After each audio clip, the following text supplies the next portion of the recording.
자, 오늘도 우리 마태복음 강의 계속해 나갑니다. 오늘 26장 두 번째 시간으로 우리 요절 말씀 1절에서 5절까지 우리 같이 한 목소리로 읽겠습니다. 26장 1절에서 5절까지 저희가 예루살렘에 가까이 와서 감람산 벳박에 이르렀을 때에 예수께서 두 제자를 보내시며 이르시되 너희 맞은편 마을로 가라.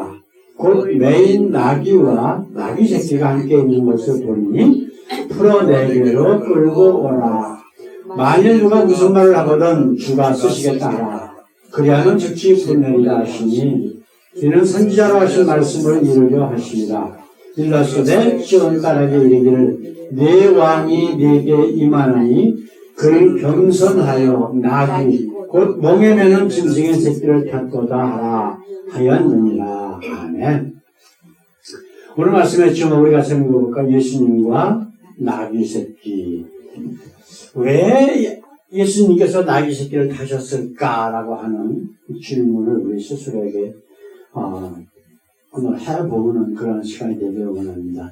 드디어 이제 예수님께서 예루살렘에 들어가십니다. 근데 예루살렘에 가면은 내가 어떤 일을 당할 거야 라고 예수님은 몇 번씩이나 제자들에게 예언을 하셨거든요. 뭘 하신다고요? 예루살렘 가서 왕이 돼서 로마를 쫓아내서 그리고 많은 권력을 누리고 너희들에게 한 자씩 다 줄 거야 그런 얘기 하신 적 있어요? 없잖아.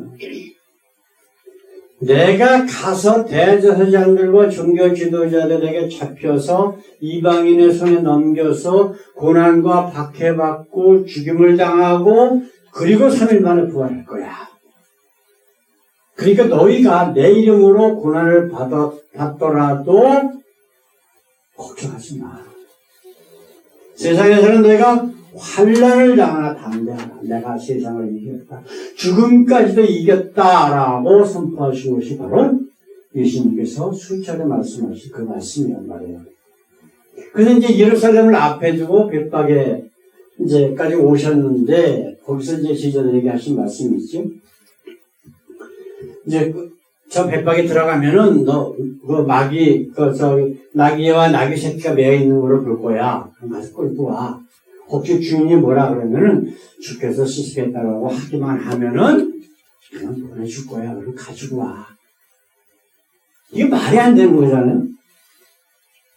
예수님 지금 제자들하고 지금 3년이 넘도록 같이 다니셔.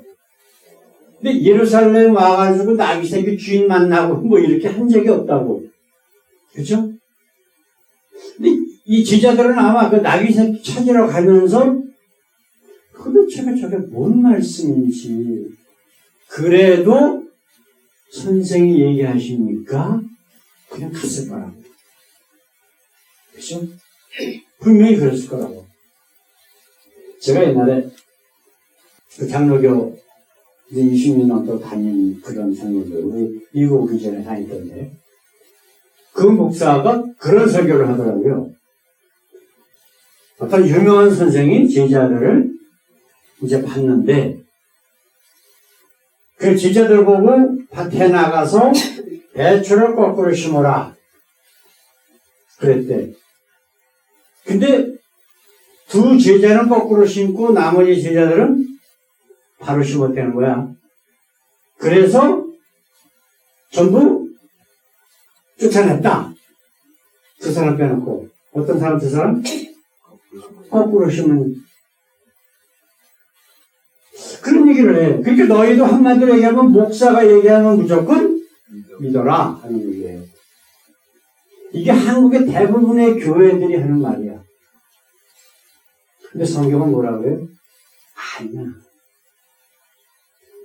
설사 목사 할애비가 와서 얘기하더라도 그 말씀이 정말 하나님 말씀인가 비교를 해보라고 얘기한단 말이야. 근데 지금 선생님이 일단 얘기를 했어. 근데 갸우뚱거리면서도 그게 정말 사실일까라고 하면서 지금 가고 있는 중이야. 가서 나귀 새끼를 딱 보고 나귀와 나귀 새끼를 보고 그 다음에 주인이 뭐라 그러니까 얘기해서 자기 선생님 예수님께서 하신 말씀 그대로 보내줬단 말이에요. 나귀와 나귀 새끼를. 그 옛날 그 어려운 시절에 나귀와 나귀 새끼가 있다 그러면 큰 한 재산이란 말이에요.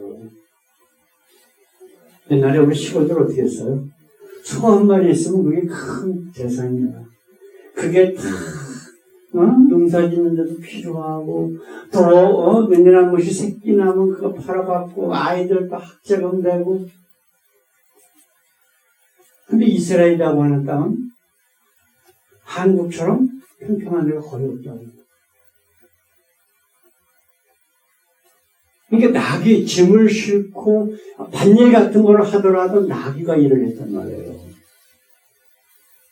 근데 그 나귀와 나귀 새끼를 선생이 쓴다고 해서 그런 가져가세요 하고 보낼 사람이 누가 있겠냐고. 그 얘기는 이미 벌써 하나님께서 선지자를 통해서 예언하신 모든 말씀들을 이루시고자 하나님께서 다 준비를 해 놓으셨다는 거예요. 그래서 이제 예수님께서 나귀가 아니라 나귀 새끼를 타셨다고 누가 보면 나와 있거든. 한 번도 사람을 태워보지 않은 나귀 새끼 위에다가 제자가 겉옷을 펴서 놓고 안장처럼 그 다음에 거기에 예수님이 타고 가시는 모습을 기록해 놨단 말이에요. 그리고 지금 우리가 읽지 않은 8절 9절 말씀 한번 읽어보십시다. 이거는 이제 그 예수님께서 나귀 새끼를 타고 들어가실 때의 광경의 모습이에요. 그죠? 한번 읽어보십시다. 무리의 대부분은 그 겉옷을 길에 펴며 다른 이는 나무가지를 베어 길에 펴고 앞에서 가고 뒤에서 따르는 무리가 소리 질러 가로되 호산나 다윗의 자손이여 찬송하리로다. 주의 이름으로 오시는 이여 가장 높은 곳에서 호산나 하라. 이게 어떤 광경이냐면은 왕이나 장군들이 전쟁에 나갔다가 돌아왔을 때 개선해서 들어왔을 때의 광경의 모습하고 똑같은 거예요. 그런데 한 가지 다른 게 뭐가 하나 있죠? 왕이나 장군들은 어떻게 해요? 큰 말을 타. 보통 100마리를 많이 탄대요. 근데 예수님은 뭘 타고 오셔요? 조그만 나귀, 그것도 나귀 새끼 달랑달랑 하고 가는 것. 그 광경하고 이 모습과 왕이 왔을 때의 그 모습과 한번 비교를 해보세요. 재밌지 않아요? 그죠? 아주 초라했을 거라고. 호산나. 근데 이 사람들 한번 보십시다. 이렇게 왕이 개선하는 모습처럼 이렇게 나무가지를 길에 베서 길에 펴고 자기 옷을 벗어서 그 왕이 가는 길에다 펴고 그를 환영하는 그러한 모습인데 이들의 마음속에는 예수님이 어떤 왕으로 오신다라고 하는 것을 생각을 했을까? 이게 지금 오늘 우리가 말씀을 나눌 주제의 모습들이거든요. 왜 왕으로 오시는 이가 왜 그 큰 말, 위력을 나타내고 권위를 나타내는 말이 아니라 왜 나귀 새끼를 타셨을까라고 하는 질문입니다. 자, 첫 번째로 우리가 생각해 보는 것은 나귀 새끼의 의미가 과연 무엇일까라고 하는 거예요. 좀 아까 말씀드린 것처럼 지금 예수님이 예루살렘에 입성하시는 모습은 왕이나 전쟁에서 이긴 장군이 들어오는 모습이란 말이에요. 근데 다른 게 뭐가 있었어요? 일단 나팔이 없어. 그죠? 군인들이 올 때는 군인들 군악대 막 빵빠레 막 하잖아요. 근데 그게 없어. 근데 대신 뭐가 있어요? 백성들이 소리를 쳐. 호산나! 그랬어. 호산나가 뭐예요? 지금 우리를 구원하소서라고 하는 하나님을 찬양하는, 하나님을 간구하는 외침이란 말이에요. 그 왕을 찬양하는 게 아니라 이 왕을 보낸, 예수님을 보낸 하나님을 찬양하는 외침이 그들 가운데 있었다고. 근데 과연 정말 하나님이 이미 벌써 500년, 600년 전에 예언했던 그 예언에 하나님으로부터 온 왕으로 인정을 했느냐라고 하는 거예요. 이 광경의 모습은 세상 왕이 왔을 때의 광경의 모습을 보여주면서 그들의 심령 가운데는 뭐가 있었겠느냐.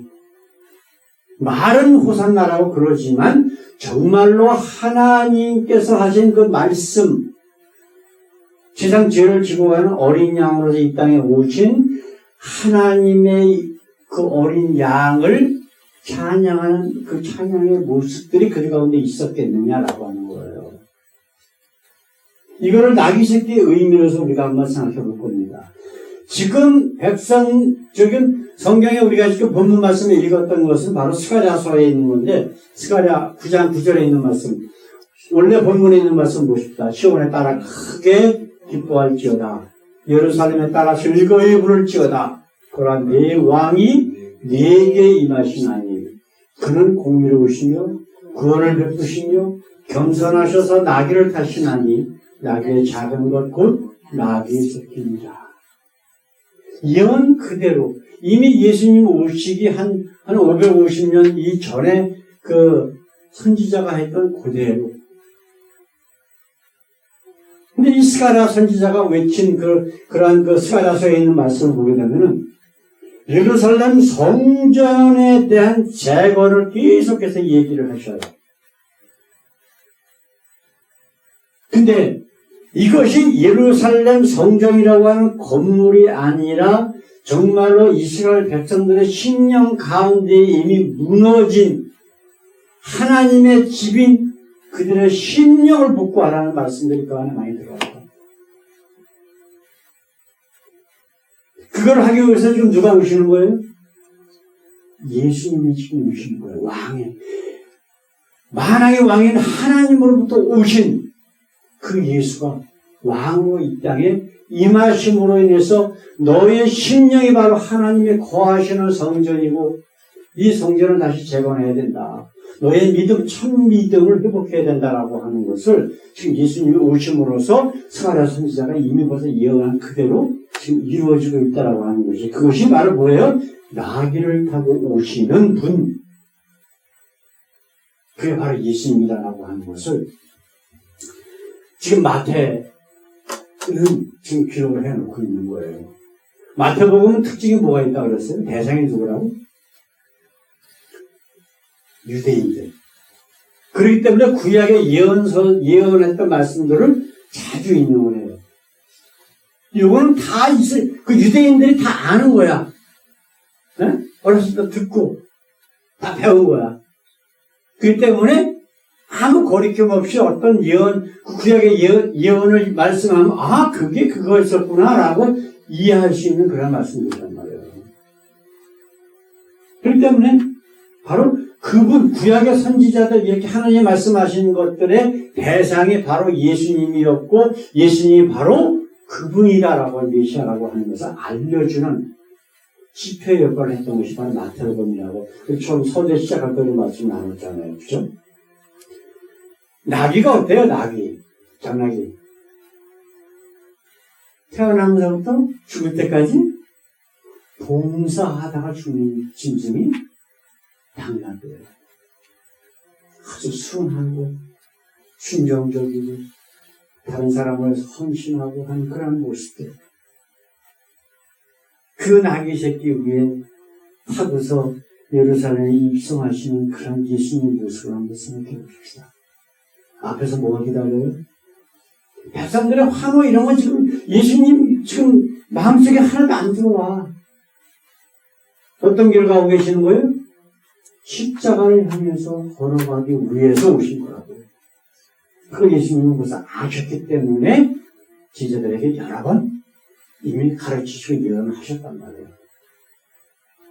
그러니 예수님의 마음이 얼마나 힘드셨을까. 그런 생각을 우리가 결코 잊지 말아야 된다라고 하는 거죠. 자, 두 번째로 오늘 말씀 한번 생각해 보는 것은 예수님을 따르는 사람들의 힘. 우리 지난 주일날 두 가지가 나왔었죠, 그죠? 세상을 따르는 사람이 있었고, 예수님을 따르는 사람들이 있었다고. 똑같은 거예요. 네? 스가랴 선지자의 예언과 예수님의 모습을 한번 생각해 보십시오. 자, 스가라서 9장 9절, 좀 아까 우리 읽었던 말씀 단락으로 끊어서 한번 해보십시다. 시온에 따라 크게 기뻐할지어다. 예루살렘에 따라 즐거이 부를지어다. 왜? 뭐라고 말씀하세요? 보라, 네 왕이 네게 임하나니.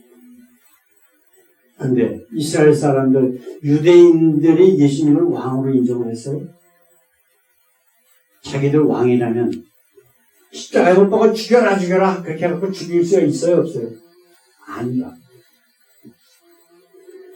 그 이유가 뭐냐? 자기들이 생각했던 왕하고 다르다는 거예요.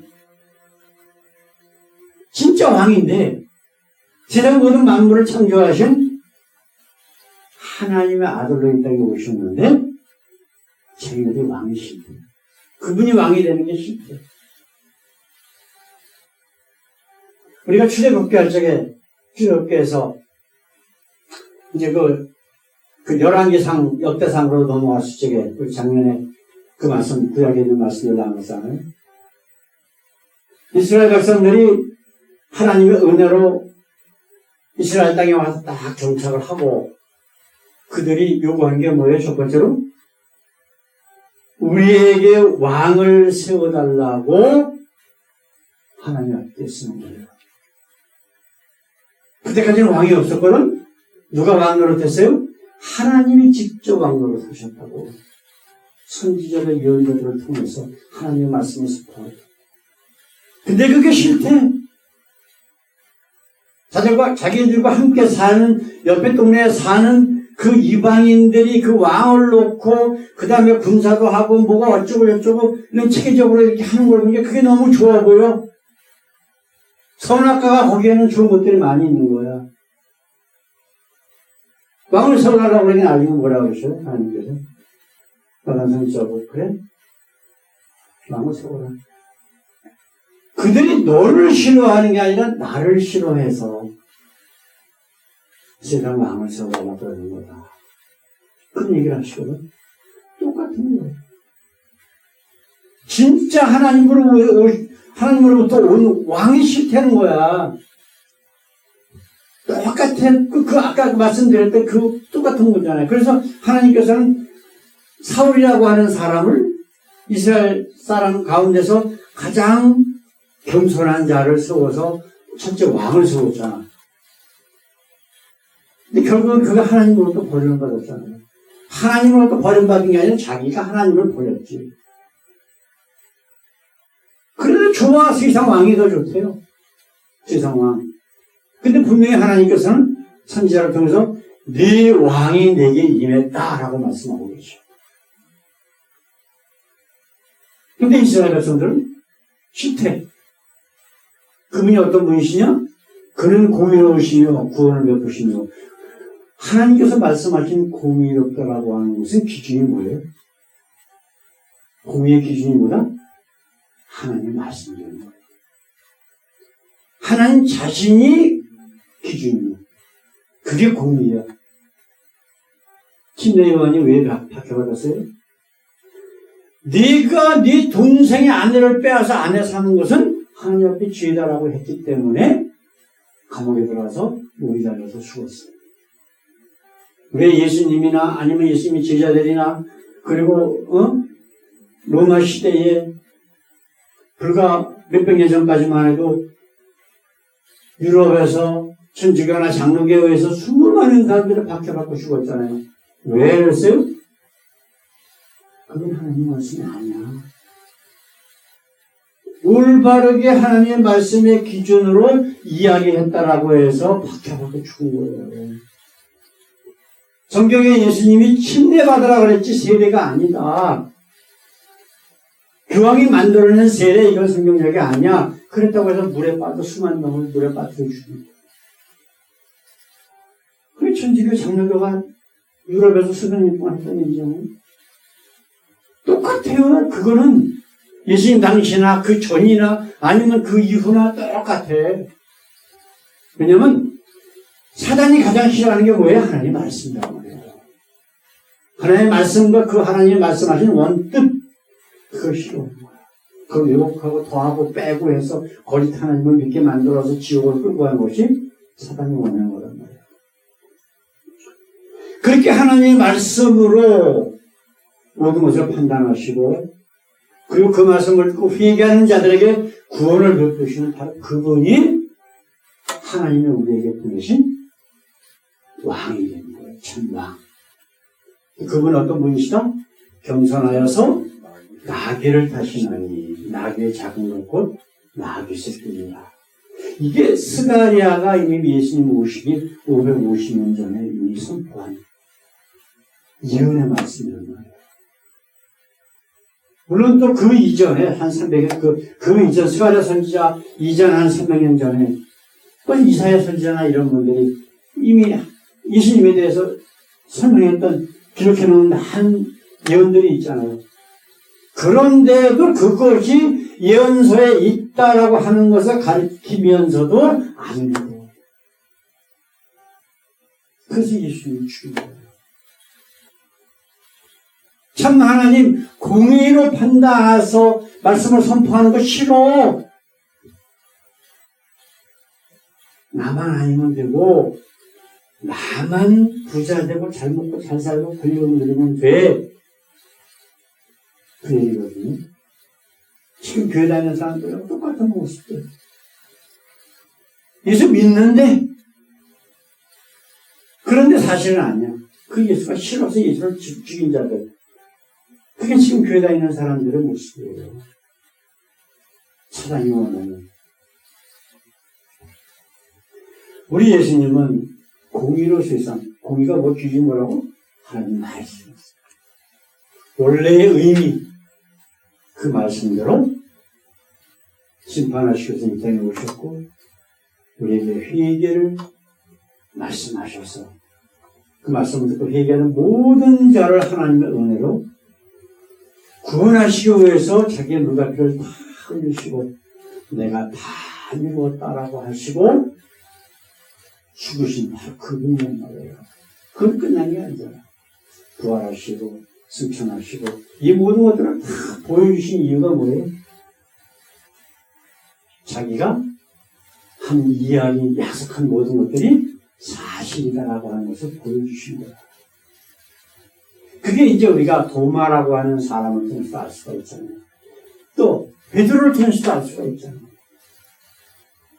왜 죽었다가 살아나셔갖고 제자들에게 나타나시고 도마에게 또 팔에 있다 또 나타나시고 왜 그러셨어요? 왜 세 번씩이나 부인했던 베드로에게 또 나타나셔서 네가 나를 사랑하느냐 세 번씩이나 똑같은 말씀으로 그를 위로하시고 힘을 주시고 왜 그러셨어요? 믿지 못하는 자가 아니라 믿는 자가 되라라고 하는 말씀을 반드시 하셨잖아요.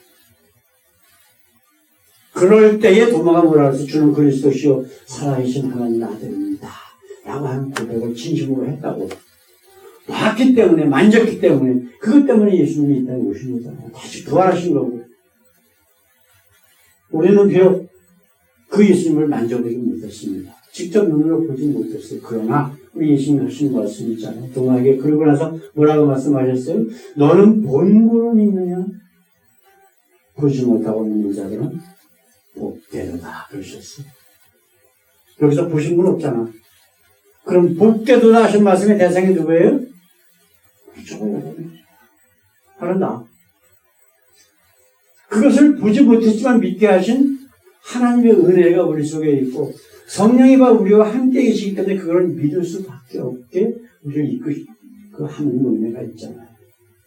사랑하는 성도 여러분. 저와 여러분들이 예수님 믿는다 그래요. 그렇죠? 그러면 예수님이 하신 말씀의 그 결과들이 우리 삶 가운데 나타나야 돼요. 사상수훈에 뭐라고 말씀하셨어요? 너희는 세상의 수분이다. 너희는 세상의 빛이다. 이 설교를 다 준비를 해놓고 어제 김재철인가 하는 한국에서 아주 유명한 장로교 목사가 있어요. 그분 설교를 하다 보니까 얘기가 나오는 거야. 제목을 보니까. 그래서 좀 들어봤지. 근데 뭐라고 헛소리를 하냐면은 너희는 세상의 소금이 되라고 그랬지만은 빛이 되라는 소리는 안 하셨다는 거예요. 순서를 바꾸지 말래. 그래서 자기가 찾아보니까 빛 교회 이름에 빛이 들어가는 교회는 엄청나게 많지만 소금이 들어가는 교회는 거의 없더라. 그래서 헛소리를 막 하더라고. 그 사람이 생각하는 빛이라고 하는 건 뭐예요? 같은 빛이라고 하는 단어지만 우리 예수님이 하신 말씀은 세상의 빛이야. 소금과 같이 필수적으로 사람들에게 생명을 주고 어둠을 물리치고 하는 빛의 역할을 예수님 말씀하셨는데 그 목사라고 하는 자는 세상에서 자기를 내세워서 권력이나 자리를 누리는 그 빛으로 예수님이 말씀하신 걸로 생각을 시키더라고요. 그래서 제가 그랬어요. 야, 목사야. 네가 목사라면 너는 목사가 아니라 네가 하나님이고 네가 예수다. 어떻게 하나님 말씀을 그렇게 왜곡하냐. 그렇게 적어놨거든요. 근데 거기다 댓글을 다니 뭐니 그건 나 신경 안 써요. 내가 그 얘기를 듣고서 그것이 옳지 않다라고 하는 거면 지적을 해놓고 나는 나오는 사람이에요. 그걸 두고 깨닫고 자기가 잘못다는 걸 깨달으면 다행이고 그렇지 않으면 어쩔 수 없는 거지 뭐. 그건 본인 죄니까. 아까 말씀드린 것처럼 자 예수님 모셨어요. 그렇죠? 시온의 딸들아 기뻐하라. 너희 왕이 왔다. 누구로부터 왔다? 하나님으로부터 왔다. 하나님이 보내셨다. 라고 이야기를 하는데 그 예수님을 환영하는 사람들의 심령 가운데는 정말 하나님께서 선지자를 통해서 예언하셨던 그 메시아가 아니라 어떤 메시아? 자기들이 생각하는 세상적인 왕, 그 왕으로 환영했던 거예요. 우리가 예수를 믿는다고 하지만 결국은 정말 하나님이 원하시는 그 예수가 아니라 내가 원하는 예수로 눈까지 크게 믿는 사람들이 저에게 많다고요. 혹시 저와 여러분들 신는 가운데 이런 예수, 이런 하나님 믿고 있지 않나 우리가 말씀 가운데 여러분 잘 깨닫기 원합니다. 우리 예수님은 어떤 분이셨어요? 뭘 타셨다고? 말이 아니라 백마가 아니라 나비 새끼를 타셨다. 희생하러 오신 분. 자기 누가들을 다 이루시고 십자가에서 하신 말씀이 뭐예요? 내가 다 이루었다. 그 말씀이 우리 마음속에 정말 가장 기준으로 잘 잡혀서 어디 가서 무엇을 하든지 어느 상황이든지 항상 주님의 말씀을 생각해서 더 우리 자신을 낮추고 더 낮추고 더 낮추고 터도바울처럼 내가 날마다 죽노라 나는 주인중이 되시는데 하나님이 나를 죄악 가운데서 구하시고 용서하셨다라고 하는 기쁨과 감사의 그러한 기도들이 우리 심령 가운데 날마다 원합니다. 그것이 바로 예수님이 원하시는 바로 그 길이고 그것이 바로 하나나라에 가는 유일한 길임을 명심하시는 귀한 시간 되기를 원합니다. 기도하십시다. 우리 하나님 감사합니다. 우리 예수님은 백말이 아니라 세상 사람들의 트럼펫이 아니라 나귀 새끼를 다시고 죽음을 향해서 예루살렘으로 입성하셨습니다. 그 길만이 우리 모든 죄를 용서하시는 길이기 때문에 그렇게 하신 것을 우리는 다시 한번 깨닫습니다. 하나님, 그 예수님을 믿는다라고 하면서 그 예수님 오신 것을 환영한다고 하면서도 혹시라도 우리가 그때 당시 마음속으로는 정말 하나님의 아들 예수가 아니라 세상의 권력자고 능력자요 정치 지도자를 원했던 것이 바로 잘못된 것임을 말씀을 통해서 다시 한번 깨닫게 하시고 혹시라도 우리의 관점이 우리가 원하는 것이 세상적인 것이 아닌가 한번 돌아볼 수 있도록 하나님 우리 심령을 붙들어주시고 더욱더 우리 예수 그리스도를 닮아감으로 한없이 낮아지고 나귀 새끼와 같은 모습으로 세상을 살 수 있도록 하나님의 저들의 삶을 인도하여 주시옵소서. 감사하는 예수님 이름으로 기도드렸습니다. 아멘. 아멘.